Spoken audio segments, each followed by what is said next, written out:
Welcome, podcast listeners. It is episode number 392 of the Fret Talk podcast. It's 392. Yes, I've got that written down. You are here with your host, Mr. BudgetPedalChap. I'm saying that because I've only just changed it and I was about to say 391. And we're not doing two of them, no. It's 392. You're here with me, Mr. BudgetPedalChap. You're also joined by Mr. Matt Quine. Say hi, Matt. Hi, Matt. Hey, hello. Hey. And he did the thing. I did. Yeah, it's been a week. I've been, yeah. Yeah, busy, but all good. Indeed. For the viewers, listeners, audio viewers, it will have been 2 weeks since the last one because yes, it will. Yeah, we're front loading this one quite heavily because Mr. BudgetPedalChap is you're going on holiday, you prick. Yeah, I'm doing some fucking jollies in February, and it's usually not a very exciting time of the year, is it? But yeah, you off anywhere fun? I am. I keep saying I'm going to Bulgaria, but I'm not. It's Hungary, so I'm going to Budapest because it starts with B. Fair enough. Yeah. So when me and the missus first got together, I took her to Barry Island because there was an in-joke between us. Like when we first started working together, there was an in-joke between us where like we'd both watched like that season of Gavin and Stacey, and like one of our first conversations was like Owain Hughes, and like she said that, and I went, and no, I don't, and like instantly we clicked on that. So I took her to Barry Island, like the romantic I am. Barry Island, believe it or not the entertainment capital that it first appears in Gavin and Stacey. We ended up going to Cardiff and having a wonderful old time. But like Barry starts with a B, so then we're now going to Budapest, which also starts with a B, which has set up my next 10-year anniversary with her. For somewhere like, I don't know, Barbados or something. It's got to go big or go home, isn't it? Yeah. So good luck with that. I've shot myself in the. Well, I mean, I've got another 10 years to save for that, so we're all good. Yeah, you'll have a couple of million subscribers by then. Yeah, like hopefully, like fingers crossed. But like, if not, like even still, I'm sure I can squirrel away some decent bits of cash, and we can have a good time. Maybe we'll go back to Barry again, and we'll do it kind of rondo format where we do one good, one shit, one good, one shit, and then by the time we're like hitting our 60s, then she gets the Barbados where you could do your drawdown on your pension to get your big tax-free lump sum. Yeah, absolutely. So I'm not having to worry. And I can save for 20 years instead of saving for 10, because then we're definitely in safe territory then. Oh dear. Right, we got to talk about our sponsor. We've got to talk about Mr. Affordable, affordable.co.uk, bringing you pedals from Demon Effects, GSA Effects, Muskie, Joyo, 4D, K-Line, Nux, Moval, Cord, Varve, and Am Effects at amazing prices. They are a UK company with their stock ready to ship in fantastic recyclable packaging. You need to check them out at affordable.co.uk because in stock soon will be the Demon Effects Simple, which I'm very curious about. Like, even if you're not, I'm very curious about.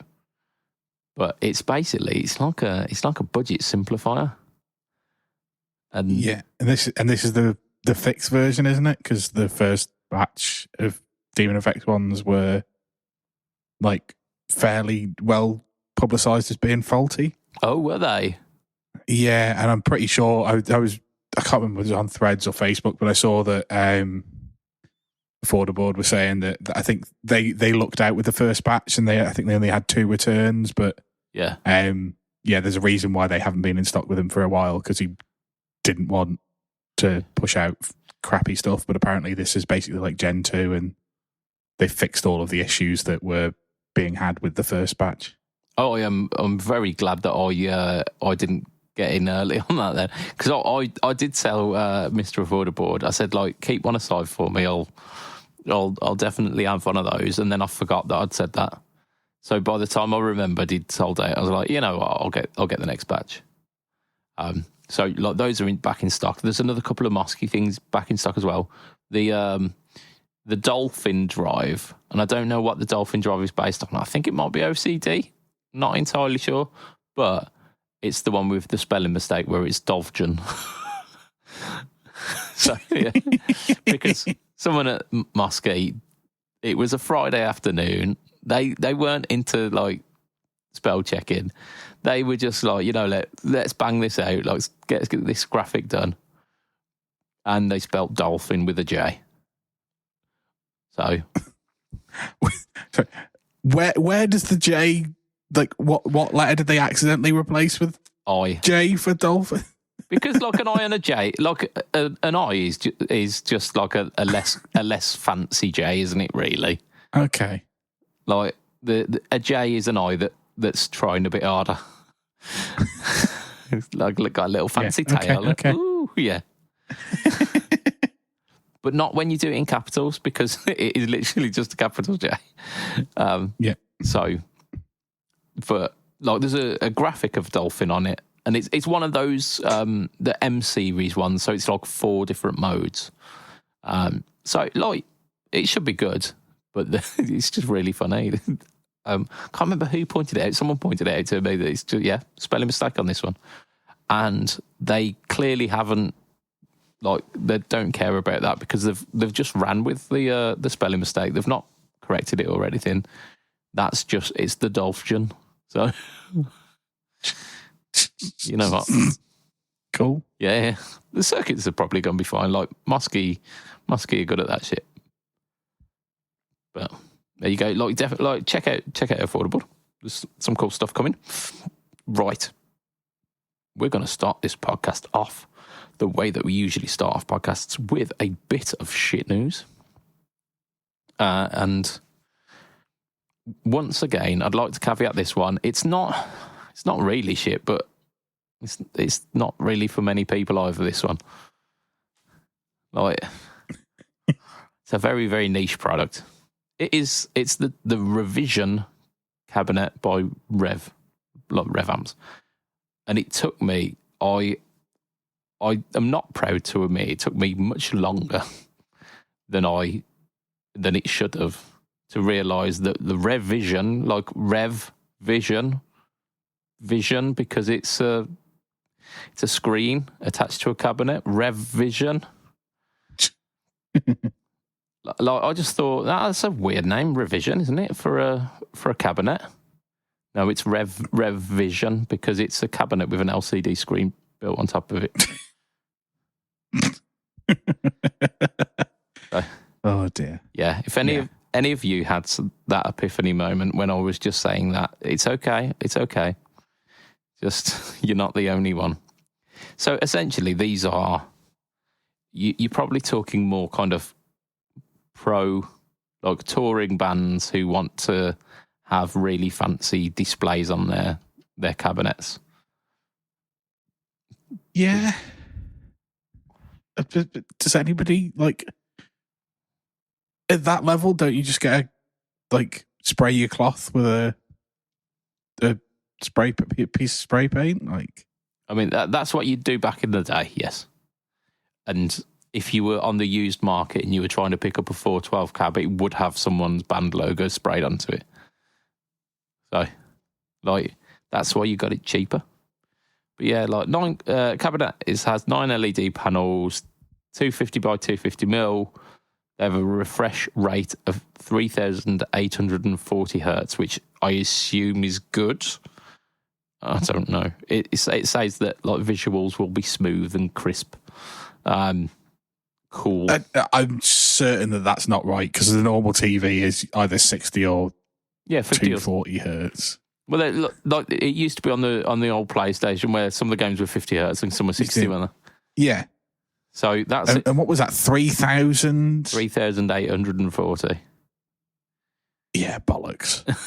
I'm calling bollocks on that. Yeah, like a good PC monitor these days is like 240. 240. Yeah. So it doesn't even mention what they've got in them, like what the drivers are in them, but they are 412 cabinets. It's not just a speaker apparently. They're Birchwood as well. And they've got to be made really well. They're made by Rev. Like Rev are considered like one of these companies because they're not an old company, but they've made waves enough that people have kind of taken notice in the kind of past decade. You basically you use their software. You can put all manner of moving images or even just images on these 412 cabs, and you can link them together to make like bigger displays. So like you would with like LED panels that you can like link them all together and get like a unified image across the screens. Realistically, unless you are a massive touring band, you're going to have one of these. You're not going to have multiple. You're going to have one. Because they are $2,500 each, which you are going to have to be a very, very successful functions band or wedding bands to be pulling in the cash to like justify this. The other, like, unless you've got 8 of these, they're not in 16:9 format. So yeah, none of your videos they're a work on it. Square on. Yeah, because I was looking at it, like this isn't like even 4:3. This is square. Yeah, like, 1:1. It's just a square. It is, yeah. So you're going to have to custom do any of the videos that you want because you're going to have to film it in such a way that when you chop off the sides, it doesn't take any of the important bits out. Yeah. Or you buy 10 grand's worth of them so that you can have 4 of them put together. Or you can nip down Curry's and buy a 40-inch widescreen TV for 150 quid. And what you were going to put on the square one that's going to be a bit awkward, put it on the telly and put that on top of your amp. Yeah. And you can have whatever display that you were going to have on your 412 on top of your amp instead. Or just put it in front of your amp like a baffle. You can have the mic behind it, and then like happy days, isn't it? Yeah, and then you've got the mic in the right. You're not miking up the front of the LED screen. You're actually miking up your amp. Yeah, because like won't that have an effect on the mic as well? Won't you get like a dull kind of hum going along with the well, faster than that because it's at 3,000 odd. Yeah, so it's like a high pitched dog whistle. Yeah. But yeah, you can like drop the best part of 10 grand and get maybe 6 of these to get a 16:9 aspect ratio, or you could go down Curry's and like drop a good 500 quid on a decent sized screen, like an OLED TV, and use it as a baffle. You tell me which is the sensible choice. Yeah. Like I think there's only one choice, to be fair, and it's not $2.5 grand to the 412. Yeah, it's not one of these revisions, is it? Some touring bands and like I say, wedding bands who will have like Bob and Jill's Happy Day, maybe having that on like a little motion thing, be a really nice touch, but you're not using a 412 if you're in a thingy band earlier in a wedding band. No, I don't know any like what venue is going to let you come in with a 412 these days. No, you'd walk in with a 412 and you just get someone shaking their head at you. You walk into the hotel fucking function room and they like step in front of you and you go, "What are you doing with that?" Yeah. Absolutely fucking not. You are not taking that into this room. Yeah, because I mean, the wedding bands that I've seen, it's been AC30s, basically, that they've used. Or it's probably actually an AC15. Yeah. Small combo, not really cranked as well. Nice. Yeah, no, you can't. Chimey, clean. Few pedals in front of it. Bob's your uncle, isn't it? Yeah, well, like I'm thinking, like the function bands over here, most of them use amps because we're all like living in the past over here, I guess. But like, I went to 2 weddings in the UK in the last couple of years, and at both of those there were bands, and there was not a single amp on stage. It was all Helix or equivalent. Yeah. I mean, because the reason why we use amps in venues is like part of it is for the aesthetic. Like people who go to pubs and clubs to see a band, they know what a band looks like and they want to see the amp behind, and they know the setup of a band. Going to a wedding, they don't give a shit what you look like. They're not going, oh, hang on, what amps he using? They go, like, will he play that song that we wanted him to play? Yeah, that's what you get at a wedding. Yeah, you play that fucking Bryan Adams song. Piss off. Shut up. Play Brian. Go back Adams, to dancing. Yeah. Look longingly at your new wife or husband's face. Yes, they are pissed. Yeah. Best to look this No, evening. they can't see straight. Yeah. Oh dear. But I think we're pretty much saying that the revision cabinet is not for us. Like, it's not a product that is designed at our tier, I think. No. Yeah. I struggle to think who it might be aimed at. I guess it's rev nerds, isn't it? Like, because the kind of person that buys a rev amp tells you all about the rev amp before they buy it.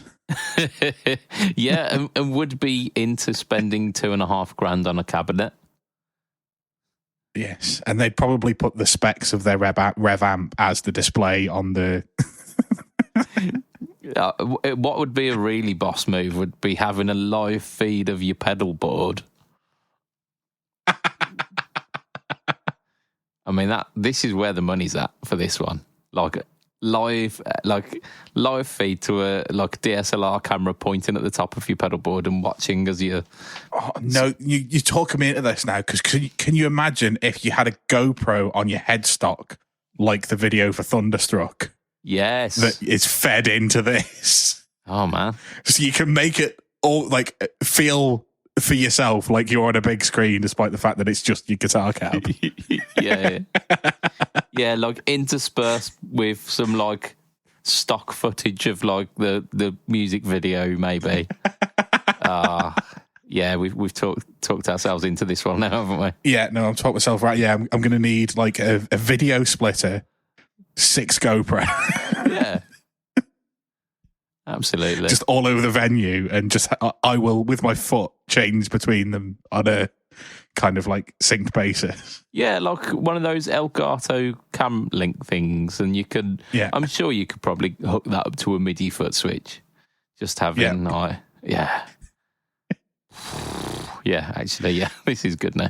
Yeah, cool. I mean, to be fair, I could still do that with a TV. Yeah. There's absolutely zero advantage to having the cabinet that did it, and in fact, it would be worse because you wouldn't have the correct ratio. It'd be square, wouldn't it? Size of calf. Yeah. So yeah, I think what we're saying is here, television. Yeah, bring a TV to every gig. Yeah, absolutely.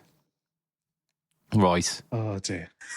Let's talk about things other than this rev cabinet, because I think we're gone a little bit mental, haven't we? We have. Right, yeah. Matt, tell me about your recent gigs, because it was a bit touch and go, weren't it, with the swollen fingers? Yeah, so we're a week after the gigs and I still can't play guitar properly. So effectively what I did was, I nobody from work's going to listen to this. I worked from home on the Friday and went through every song that I would need to play for both bands to work out whether I needed to use my little finger for anything. Yeah. And then worked out how I would not use my little finger. Yeah. There's a few bits where like I'm okay like pressing the fretboard like in it's like, you know, when you play a B chord and you use your little finger.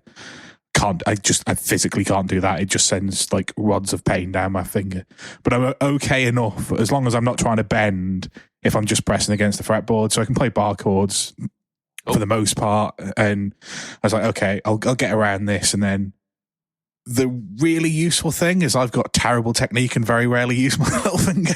Yes. For any kind of lead work. So like there's a couple of bits where you've got to do that kind of like a bend on the third string up a bit and then, you know, using your little finger to kind of add in that kind of bluesy lick that you do. Yeah.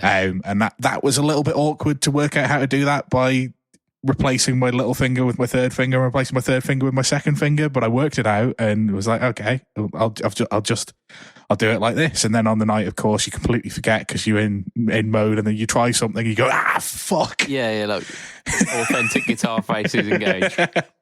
Yeah. So yeah, I mean, it was interesting, and it's also the first time in about 2 years where I've done back-to-back nights with both bands, which means basically, I don't know, 65, 70 songs. Nice. Like in 2 nights. So yeah, it's good to know that they are all in there, and I don't need to like worry too much about doing back-to-back nights with the 2 different bands. Yeah. Cool. It's yeah.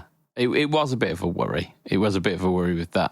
Yeah, and like we're there. One of the bands, the one that I've been in for the longer time. Our bassist is not available for next weekend, but we've been asked to stand in for a band who does a very similar cover set to us next week. Oh, nice! And their bassist is going to play bass for us. Nice. Without any rehearsal. So that's going to be... Oh. Because not everything is played straight, is it? There's nobody ever plays everything just like the records. There's always bits where you work it out at a practice when you're learning the song and then you realise after you listen to it 3 years later that you've been playing it wrong for 10 years or whatever. Yeah, we completely missed out that middle eight. Like, fuck. Yeah. Yeah, there's songs with, luckily not particularly this band, but the other band. There's songs where we realise that we've restructured the song, just completely restructured it. Like it doesn't go like that at all. That bit doesn't go there. This bit's before that bit, that kind of thing. But yeah, it's not too bad because this band mostly does like 2000s indie and kind of like upbeat pop stuff, and it's nothing too complicated. So yeah, we're going to try and wing that. And I'm like I say, I still at this point can't play how I would normally play, so it's going to be interesting. I mean, doing that and like trying to indicate to somebody when I realise that something's coming up that's not quite right, trying to nudge them and go, no, look, just watch my fingers and follow them. Yeah. And then I play the wrong thing, go, and he's... Yeah, he then goes, It's a whole thing. Yeah. What is it that we're doing, Matt? Like, what's this? Oh, dear. Yeah, so... Yeah, that's going to be weird. Yeah, absolutely. Oh, I mean, it's what are we talking, like 2.5, 3 weeks since the... Yeah, on Monday it'll be 3 weeks since I did the injury. Yeah, that might be time to refer this to a medical professional. I think it'll be fine. I think I've just like damaged ligaments, which takes probably longer than 2 weeks. Like, yeah. The I'm worst sure of it's over, but yeah. Okay. Like I say, I can press down like directly on the end of it. Yeah. It's only when I'm like trying to press the front of it to do bar chords or like bend with it and put pressure, a lot more pressure through it. I mean, that's where the issues come in. Bending with your little finger anyway. Like, stop that nonsense. Well, usually it's supported by the finger in front of it, but if I'm bending and I want to like an extra bit of a stretch, Yeah, I mean, like I say, it's my own fault for having horrific technique, but it's also saved me because most of the time I do substitute my little finger for my third finger because I've got way more control over that. Yeah, absolutely. And as you should. Just, yeah, if you're listening and wondering about, like, correct technique, just don't follow us, please. Yeah, no. If you want to know about correct technique, we're the wrong place. Yeah. Like, we're the kind of, just do your best. You'll be fine, but, yeah, maybe don't copy us. Right, let's have a talk about our first bit of not shit news this week. And is it not shit? It's definitely something. So Schecter are a company that we've been on board with of recent years. They've taken a step towards the boomers. let's just put it the way, like, let's say it as it is. They've taken a step towards the boomers. They've got like Strat style guitars. They've got Tele style guitars. They're all really well made and like very good prices. Yep.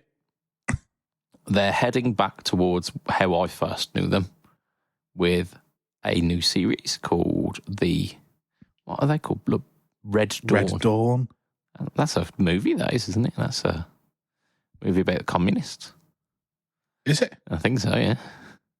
I wonder if this is are these made in China? Is this a surreptitious kind of? I mean, you're probably not wrong, actually. So the Red Dawn series, I don't think they've got anything to do with the movies. It says it's got something to do, referred to as the Sunset Red Dawn by Schecter. They're a series of very similar looking guitars with varying specs. There's like 6, 7 strings, Evertune models as well, but basically like super stratty looking dual humbucker and a very, very similar aesthetic across the board. They are like a matte black finish, which is, it's almost got like a kind of almost a pinky black. Like it's got a slight kind of reddy pink hue to the blackness. And then the pickups and the binding and the switch tip and the knob and the like logo are all red. Yeah. So it's got a very very 2000s new metal look to it. Like, it's very traditional Schecter for me. I know, like, traditional Schecter was the 80s and was probably more like the stuff they've been doing recently. But they first came onto my radar when I saw them in guitar shops, but then like also saw bands, like new metal bands, kind of gravitating towards them. Yeah, I don't really remember ever looking at Schecter guitars, but whenever somebody said Schecter, they also, in the same sentence, said Charvel and Jackson. Yeah. It was just like that style of guitar that you don't need to worry about because it's not the type of music you play. Yeah. Like, that's fair. That is fair. So it's a lot, they're pointing back towards that. The pickups look cool, actually, because they're like blade humbuckers, but the blades split into like pole pieces. So it's like a bar that's got like been split into 6 segments, which looks kind of cool. Like, I've got no doubt that these will be fine. They'll be good. They've got stainless steel frets apparently, loom inlay, side glow dots, thin shaped necks, like thin ultra thin C shape. Just yeah. They're saying it's an 80s aesthetic, but it's really not. It's late 90s, early 2000s for me. Yeah, basswood bodies, ultra access, deep insert joint. Excuse me. 3-piece maple neck.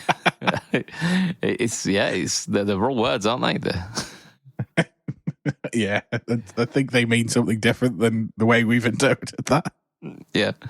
I mean, it is Valentine's Day, so maybe a deep insert joint is what they meant. 3-piece maple necks, ebony fretboard. So, like, it is spec'd out.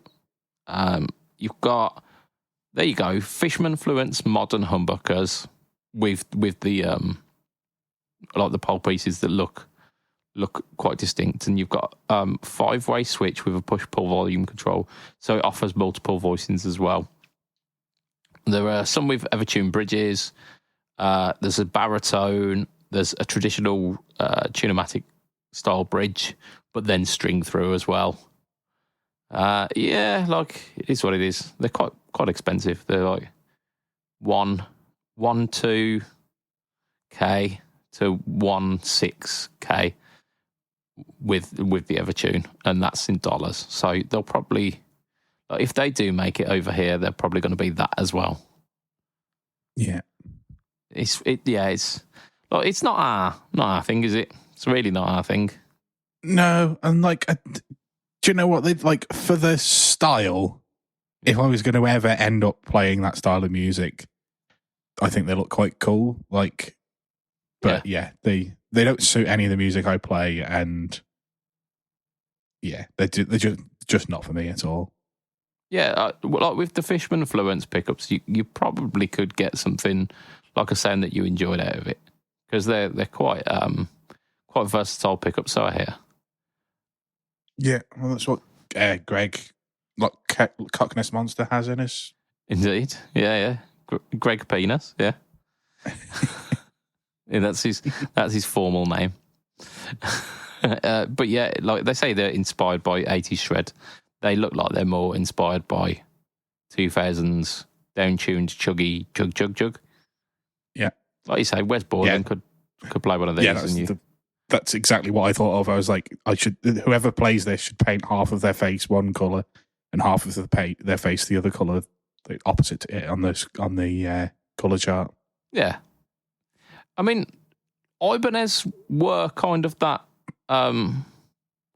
in with that crowd back then, but I don't think of those like uniquely as a like a new metal brand. Oh, I think Ibanez have branched out to the point where like they do everything now, whereas in the 80s, I don't think Ibanez were doing strats and hollow bodies and all of that. Whereas like they've got like 20 years of doing like the A series, which is like a hollow body, like jazz box style guitars as well, and like they've been doing it for a bit longer than kind of Schecter really kind of moved back towards things with the Nick Johnson stuff, didn't they? Yeah, I think they did the Ronnie Wood for a while. No, that was ESP. Yeah, well, I mean the PT is Pete Townsend, and that was the 80s when they started doing that. Might have even been the 70s. Yeah, but I think like with Ibanez, they still had enough going on. Like, so even though they were doing the new metal guitars, and like they'd kind of pointed the RG series over and like the S series over to look in with that style, they still had stuff like they released the Jet King around that time, which was like a fucking mad jazz master thing, and like they've always had other looks. Yeah, it's not been the sole part of their kind of market. Yeah, whereas for the longest time, whenever I would think Schecter, I would also think Monster Energy and like, like baggy jeans. You know, that kind of thing. Yeah, and swearing and just general inappropriateness. Yeah, Chad. But it's it's a little tip of the hat back to like how I first knew Schecter. And those times are gone. But there we go. Well, I'll talk about what I've done this week, because like it's I scheduled a lot of stuff in advance, because obviously I've got the the holiday, which I won't be able to make any content for, and I wouldn't want to because I'm out there enjoying myself. But I'd sorted out two videos to go out this week, which by this point, one will be out tomorrow, and then the other one will be out at the end of the week. They kind of tie in together as well. So the first one is to do with the Van Gogh PS01 power supply, which, like, power supplies are the least sexy part of guitar playing. Like, it's very hard to get enthusiastic about power supplies, but we, like, as guitarists, we often overlook it. And like, if you have got bad power, then your good pedals will sound bad because they will just be noisier than they need to be. The Van Gogh one is it's got an inbuilt, like, lithium-ion battery, so you're not getting that kind of ground loop thing going on because it's not attached to ground a lot of the time. And it's a generally quiet power supply. I don't know necessarily if all of the outputs are isolated. I did do a little bit of a test on the video, so you can check that out. Tell me what you think. But like, the one thing that I really did enjoy about it, and the kind of the big selling point for me as to why I accepted that Van Gogh send it to me and I'd do a demo for it, is the fact that it's got a 300 milliamp output. One of the outputs of 300 milliamp, which means that, like, big draw digital pedals tend to be up to about 300 milliamp, and I've been having problems with those in my current setup for the No Talk All Tone series. Now, the little space that's behind the cupboard where I do the No Talk All Tone video shooting is a very, very, like, tiny little gap, which means that upgrading that power supply is not the easiest thing to do, and it means kind of wrestling out a big cupboard that's basically full and already has things in there. So not ideal. So having a supplementary power supply is the solution, and without having to, like, trail more cables across my floor, a battery powered one is an even more suitable solution. So I can just, like, nestle it out of shot on the right hand side and power that. And I used that to shoot the video that's coming out at the end of this week, which is the TC Electronic Plethora X1. Nice. Yeah. I mean, it's about time. I got some people on the channel membership, actually, who were saying, yeah, like, it's over the budget price, but only just, and it does enough that you can kind of justify it. Like, it's well worth putting it out there. I was like, yeah, like, fair enough. So I did. I've done, like, a kind of first impressions and what you would expect to hear straight out of the box with the Plethora. So we've got all of the pedals that are built in within that. So we've got, like, tremolo, chorus, phaser, flanger, vibrato, univibe, pitch shifter, octave, compressor, whammy. There's a harmonizer in there as well. What else is there? Like, reverb and delay as well. There's one that I didn't do, and I can't remember which one it was. But I don't think, like, it was the Mimic doubler. I didn't do that one. Like, I'd forgotten about that because I'd done enough of them by that point that I'd forgotten about that. I'd forgotten that the Plethora would have that. I might stick that in my patch on the X3. Yes, yeah, definitely will. I'd forgotten that was in there. Like, yeah. So yeah, like, people give the Mimic doubler shit. They say, like, oh, it just sounds like a chorus when it's in mono. Oh, yeah. Not really. Like it's got chorus equality, but that's what double tracking does anyway. Yeah, yeah, exactly that. Like, it doesn't sound like a fucking 80s tri-chorus, does it? It sounds like two things playing the same thing with a slight time delay in between them. Yeah. Almost like that's what it's designed to do in the first place, which is just a little bit chorusy. Absolutely. So I never really got the hate with that, because it is what that's supposed to do, and it does.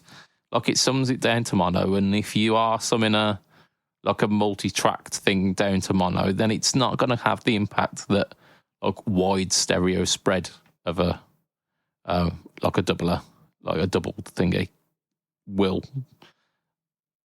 But don't shit on the pedal for it, because that's a problem with doubling, not with the pedal.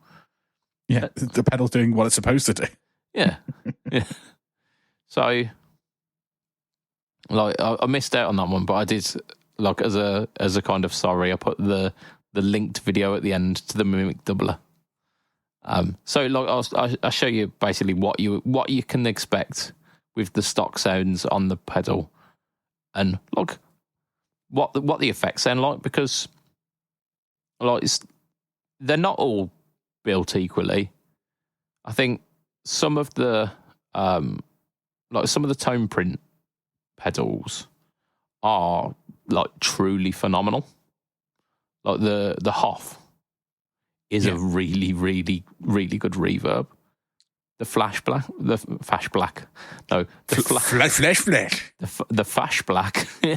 is it's a really cracking good delay pedal. Yeah, and it puts you in the 2290 mode as standard, and that's a really good sounding delay. So yeah, you get some really, really cool presets. Obviously, some of the modulations they're serviceable, they're okay, but they're not quite as up to that phenomenal standard as some of these other things. But it's worth hearing them, because even if you get half of those things that you think, wow, that is really, really game changing, it's I could replace my pedal with that, then it's kind of it's worth the price of admission, isn't it? Absolutely, yeah. I think this is the kind of thing where if you're a gigging musician and you haven't got a Plethora X3 or X5 on your board, buy this, and if anything goes wrong at a gig, you can replace whatever pedal goes wrong, you can replace it with this, and it will sound good enough to gig with. Yeah. For me, I would probably use the X1. I'd probably have a couple of drive pedals and a dedicated reverb at the end, and then just use the X1 in the center for those pedals that you kind of use every so often but don't get used in conjunction with other things. That's what I use my HX1 for. Literally, I've got it after my chorus pedal, and any modulation that isn't chorus is that. And occasionally, if I'm playing clean, I might go onto the LA comp mode just to have a compressor on my clean tone. Yeah, it's perfect use, isn't it? Yeah, but the X1 would do exactly the same job. Yeah, absolutely. Is it stereo? I can't remember. It is stereo. Yeah, it is. It is. Yeah. So you could, if you wanted to mimic double over with a double in stereo. Yeah. Do it.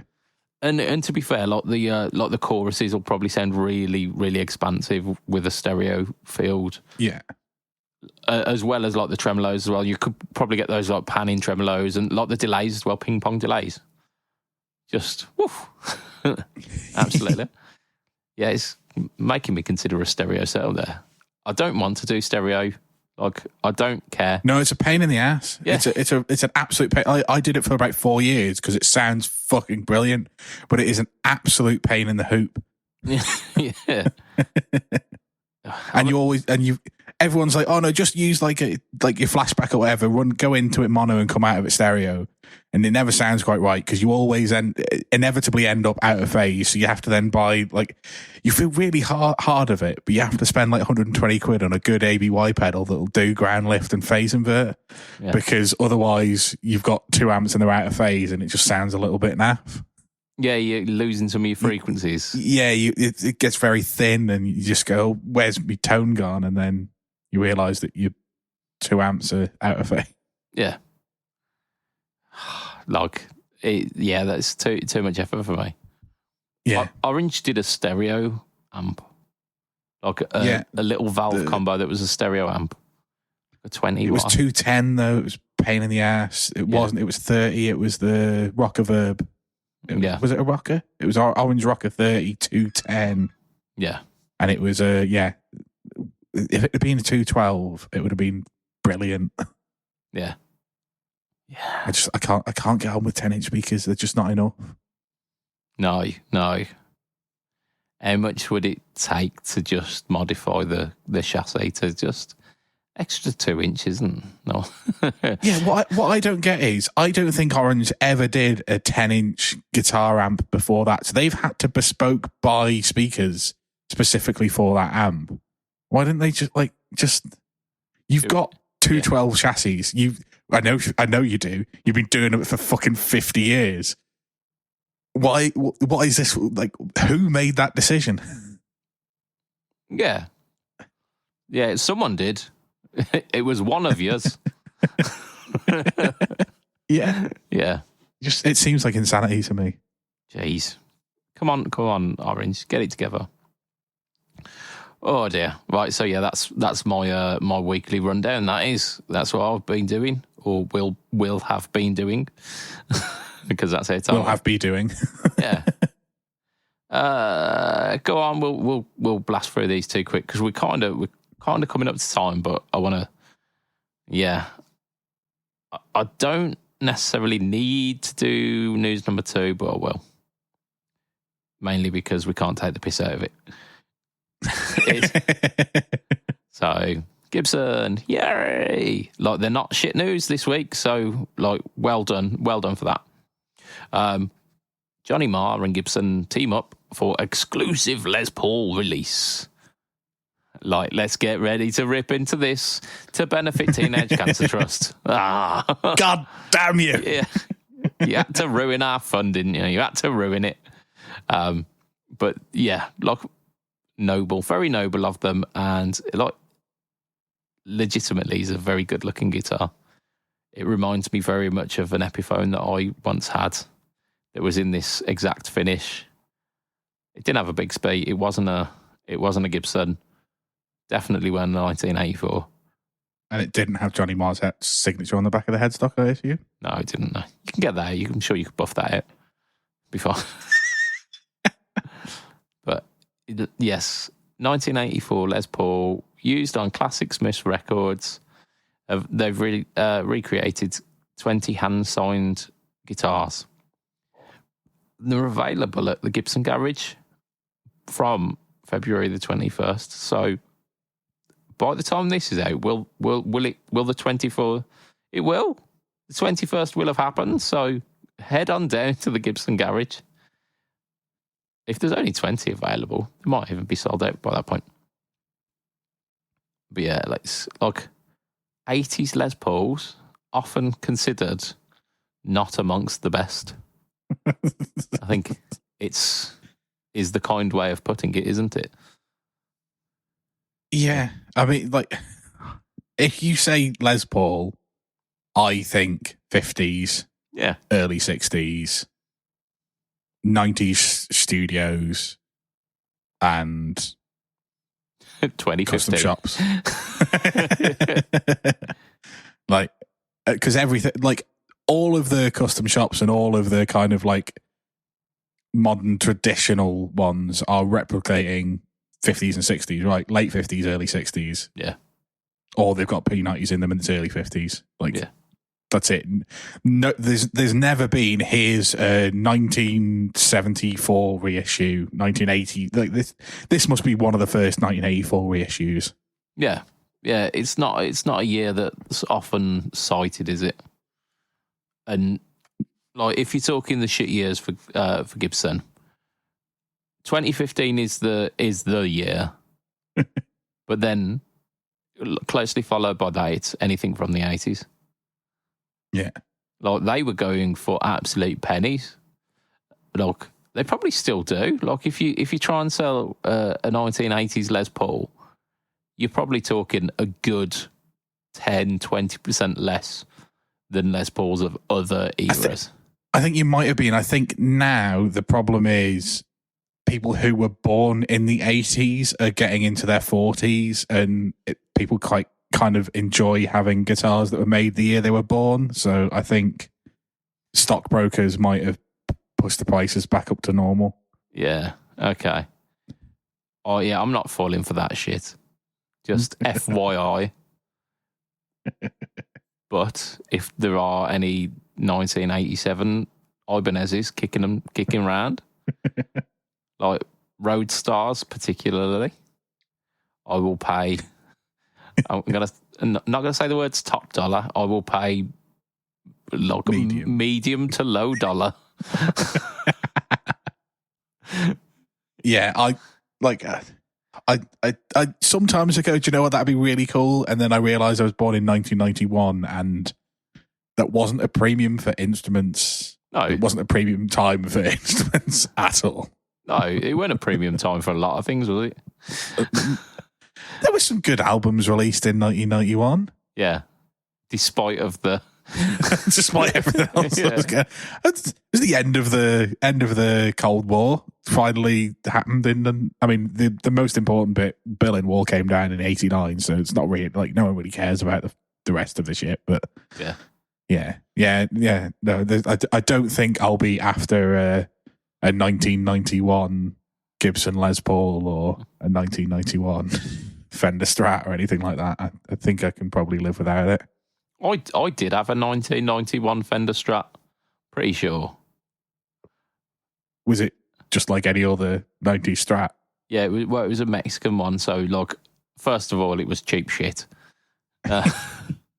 It was like really heavy lacquer neck, like vintage tin. So, like, it looked cool, but it was from like a really smoky home as well. So it was like the yellowed bits. Some of the bits had turned brown because it was just a bit much. Yeah. And it had been played within an inch of its life because it had fuck all frets on it. So,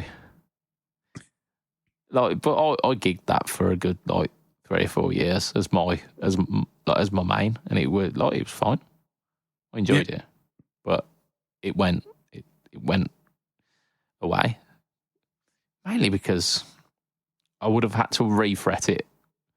Yeah. And it was easier to just get rid of it than it was to sort any of that shit out. Well, I don't think, given that the resale value on that was probably about the same as it would have cost you to refret it. Yeah. I mean, I picked it up for like 250 quid. So, yeah, realistically, I would have been paying most of that for a refret. Yeah. So what's the value in it? Like, yeah. Just get another one with better frets for the same price, because you like I know you probably can't anymore, but like in fact, I bought a Mexican Strat in the last 3 years for 300 quid. So then, like they're about the same price as a refret, a Mexican Strat. There you go. Ta-da! And I'm pretty sure I'd rather get a Mexican Strat than refret one. Yeah. I should have kept it. Like it had a bit of history behind it, but I changed the pickups out a bunch of times, and I weren't quite happy with the pickups that I changed it up at that specific point. It needed a different bridge because the bridges were shit on those, like the 90s Mexicans. Yeah, they made a tin foil. Yeah, there were chunky saddles, but they weren't like the block saddles. So there were like a couple of the grub screws were protruding. The tuners were shit. I think I'd probably change the tuners actually, but like there was just enough little niggles about it that I was just like, nah, we're okay, we're all good. But yeah, the Johnny Marr. So the Johnny Marr. It's a red Les Paul. It's a red Les Paul, like trans red as well. So you can see the grain. It's got the zebra buckers in it, which looks fucking cool. And yeah, it's got a Bigsby on it.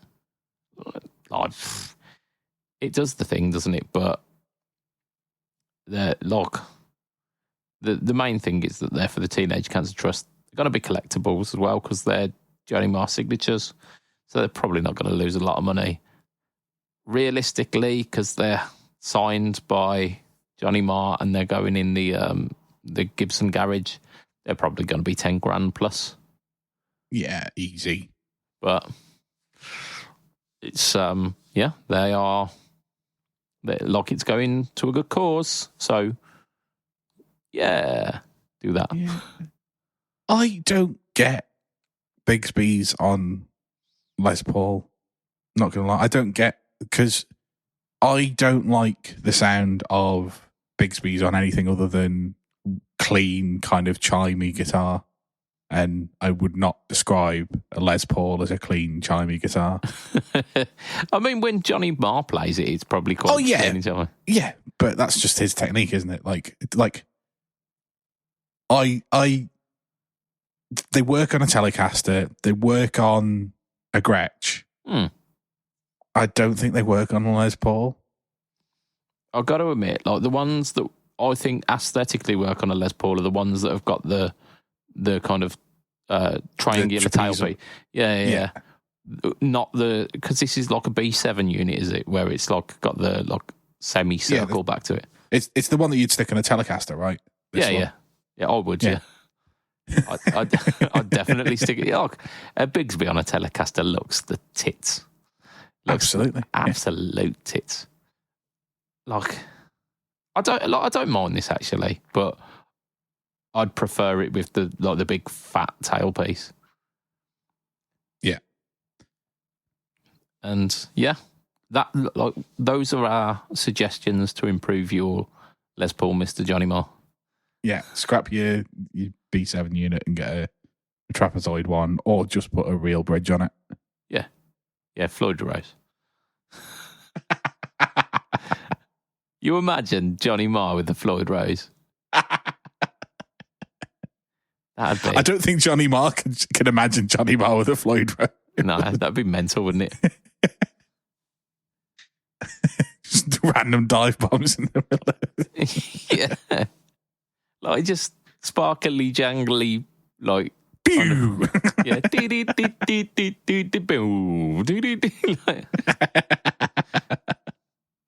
Oh dear.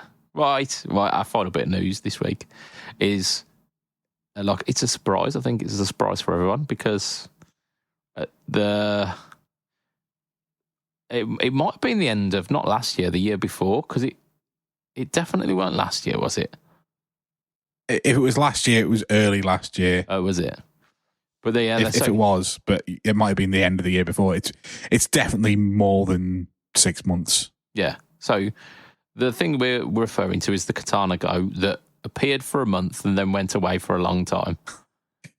But just due to a part shortage, they designed this wonderful little headphone amp thing, and to be fair, it looked really good. It looked like it was a very well thought out, and from what I heard, a very good sounding unit.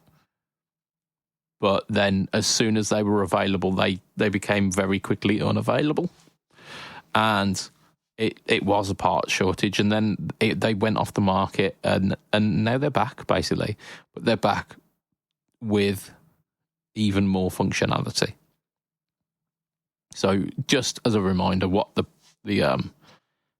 Katana Go is, if you remember the Vox Unplugs. I do remember the Vox Unplugs. Yeah. I didn't know that's where you were going. Yeah. Like that's what I think of when I think of like direct plug into guitar.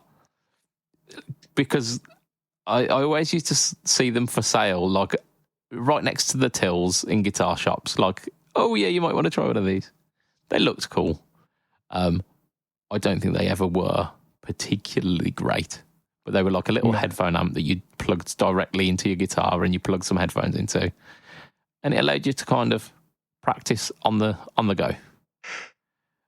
The Katana Go is basically like the new modern version of that, where it's like inbuilt Katana software into this kind of small unit, and you've got like presets in it that you can kind of switch between, or you can hook it up to the app and get lots of versatility out of it. So running basically the Katana Studio app, and so you've got like multiple different amp models.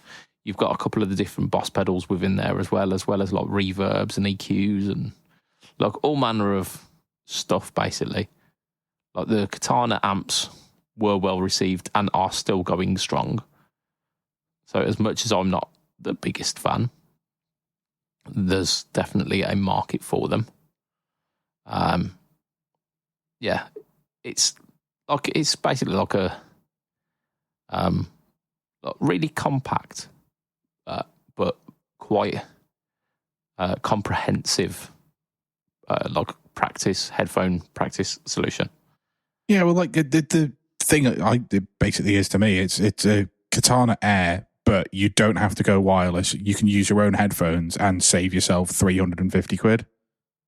Yeah, I mean, very well put. Yeah, pretty much. Like, if you own a set of headphones, buy this over a Katana Air, right? Like, I'm sure the Katana Air does stuff slightly different, and it's got that weird like spatial thing, so that if you turn your head, the music moves to the left and right side. Surely anybody's going to switch that off straight away, because who gives a fuck? Yeah, apparently it doesn't work particularly well. Oh, cool. Yeah, no. Yeah, but I mean, nobody needs that anyway. But like, this is, I guess, probably very similar to what you get in the headphones, but you're not forced into doing it wirelessly, and you can use your own headphones, which saves you a massive chunk of the cost. Yeah, it brings down the cost by not having it built into a set of really good headphones. So I hear, but yeah, like you don't have. So there's more going on with the Katana Air than we're necessarily given it credit for there. Like, you have got the spatial thing where, like, you can have like the band set behind you, and you like turn around, and it will always be facing behind you. You can place the band where you want them as well within the kind of stereo field. And there were other things as well that I can't necessarily remember. But you're practicing with fucking headphones on? Yeah. Yes, you are, yeah. So it doesn't matter where the band is, because the band's not real. It's in your head. The band is in your head. Yeah. But it gives you a less kind of direct feel than practicing with headphones on does. Because it's very direct. It's very like immediate, I mean, isn't it? Yeah, basically, Katana Air are for people who have a Second Life account. Is that even still going? I don't know, but like, yeah. I assume it's got VR kind of integration with it now. Oh, I don't want to know. I don't want to know, because... Yeah, because your mind went straight to where I was as I was saying that. Yeah, like, where basically that's what will happen with it. Because that's how humans work. And well, that, I mean, it's going to happen regardless of whether it's in Second Life or whatever replaces it. Yeah. Yeah, I'm surprised, like, because the metaverse was going to be a thing, weren't it? And I'm surprised that's not where that's gone. Well, I'm sure it probably would / has done. I mean, yeah. VR definitely has that capability somehow. Somebody's done it already, I'm sure. Yeah, and if you don't know what we're talking about, you are one of the lucky ones. But yeah, like just use a bit of imagination, and you won't have to go far to figure out where our minds went with that one. Yep. Yeah. The Katana Go. Oh, we've done a bit of apparently it's a rich 3D playing experience with this Katana Go, so maybe it does have some of the spatialness in it. I'm not going to look too deeply into it because I don't care. Look, it's a katana that can do katana things. Here we go. Innovative stage feel, which allows amp and backing track simulating the feel of playing on a stage of the room of other musicians. So, yeah, it's basically taken over from the Wazza Air. Yeah, so it's just a Wazza Air, but you can use your own headphones, but you've got to go wired. Yeah, unless I suppose you've got wireless headphones with an adapter. You could plug into this. Now you've got two adapters hanging out the side of your guitar. Yeah. Yep.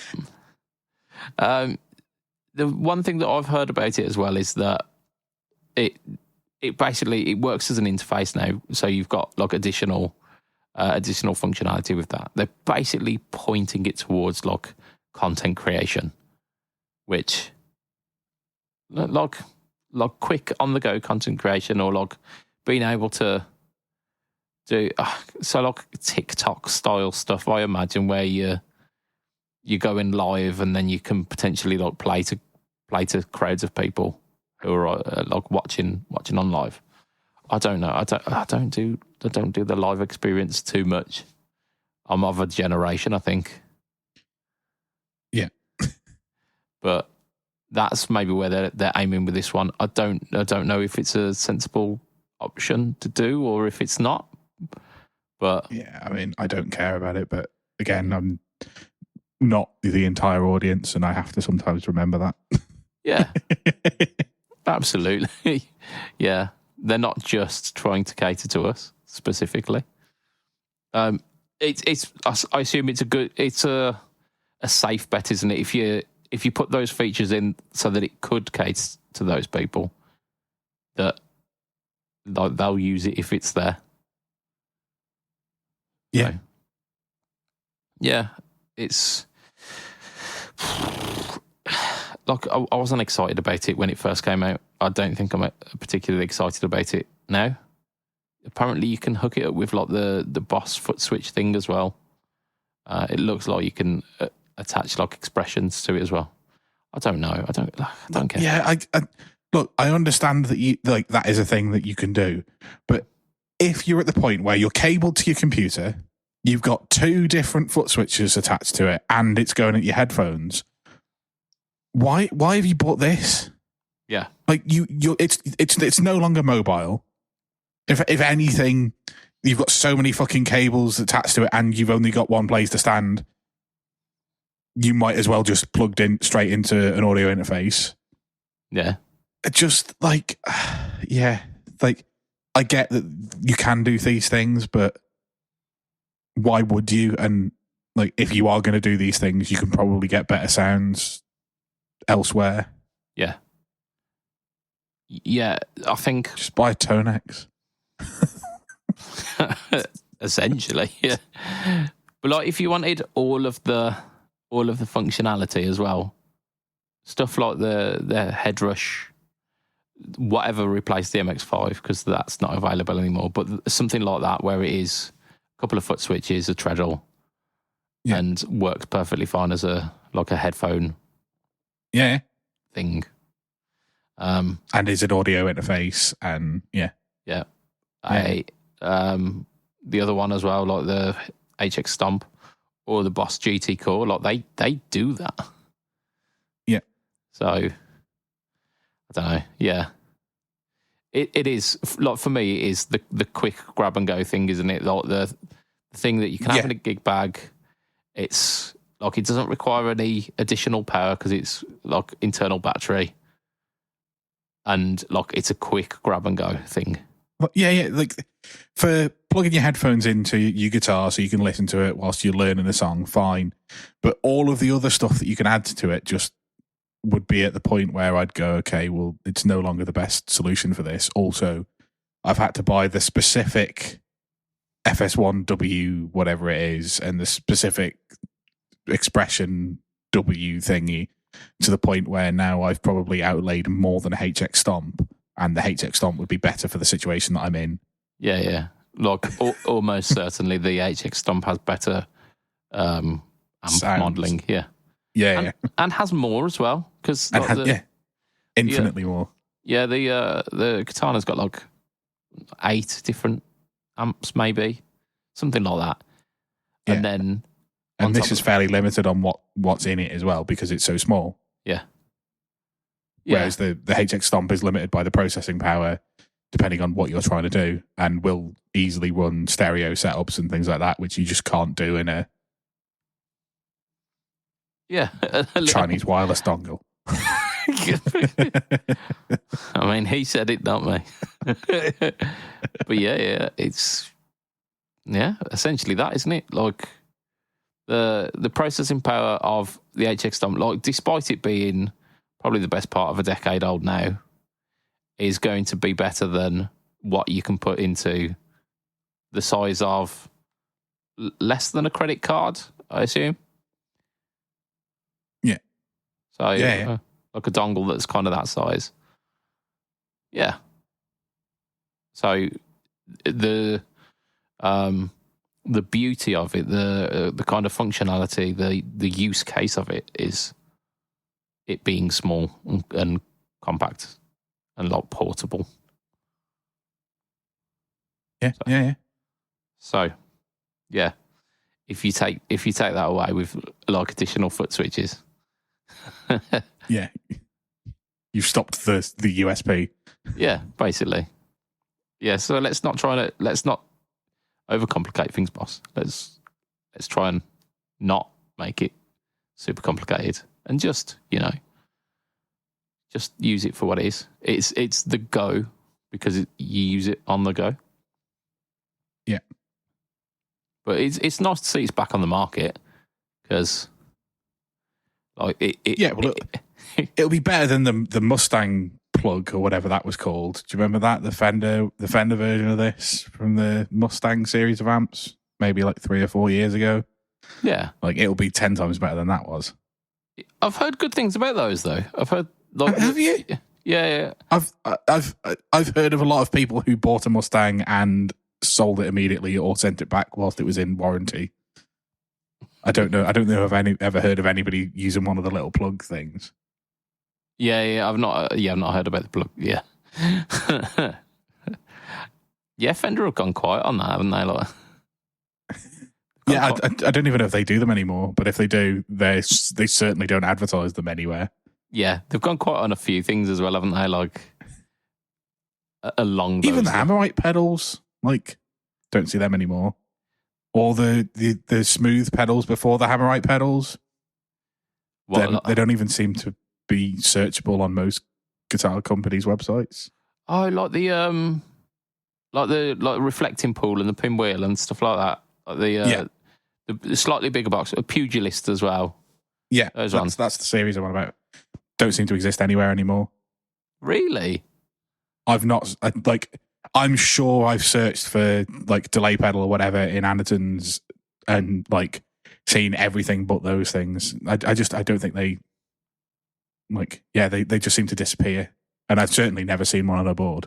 Yeah. I mean they do that though, don't they? Like Fender, they produced a series of like really cheap pedals as well, like an overdrive, a delay, just kind of like little Boss style pedals, and they produced them for like 2 or 3 years, and then they went. Yeah. These other ones seem to have stayed around for a little bit longer. Now the Hammertone are the ones that are in the market. So I probably should pick up one of those Hammertone fuzzies before it's too late. Yeah, if you want to try it, I'd be getting it sooner rather than later. Yeah. Well, there you go. Well, I got the Hello Kitty one, I suppose. That's not going to lose value, is it? If I really wanted the Octave. So. If I install the Octave switch components, it probably will. Yeah. Unless I don't do the drilling and keep the switch internal. That would be it'd be a thing, wouldn't it? It would be a thing. Would. But I think that's probably where we end the podcast for this evening, and we're gonna continue the chat on the Patreon, where we'll probably do a little bit of research on these Fender pedals to see what's the case. See if they still exist even. Yeah, absolutely.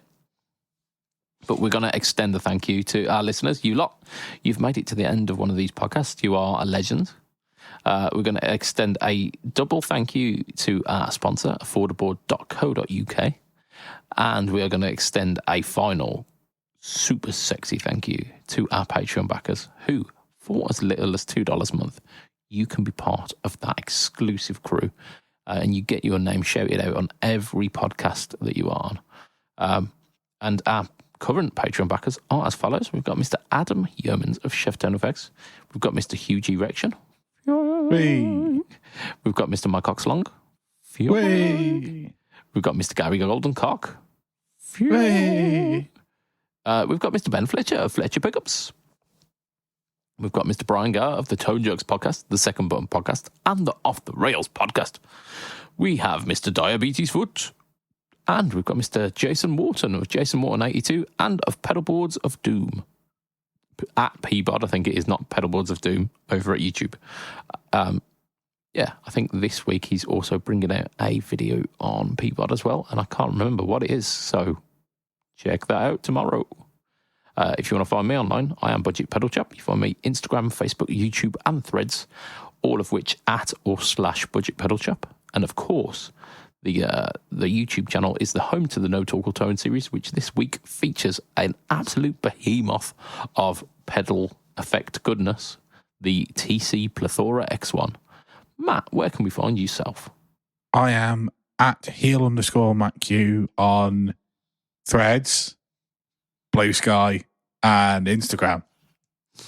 I feel like you need these just post-it notes on your screen there. Yeah, that would be handy. Yeah. Funnily enough, like even with the words in front of me, I get it wrong sometimes.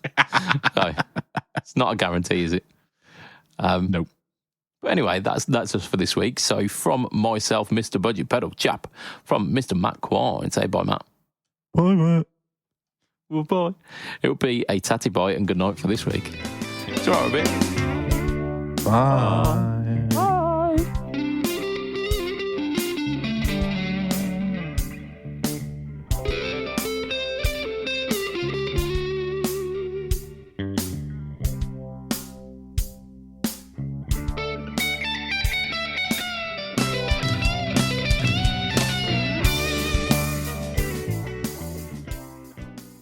What do we want? Race car noises. When do we want them? Meow.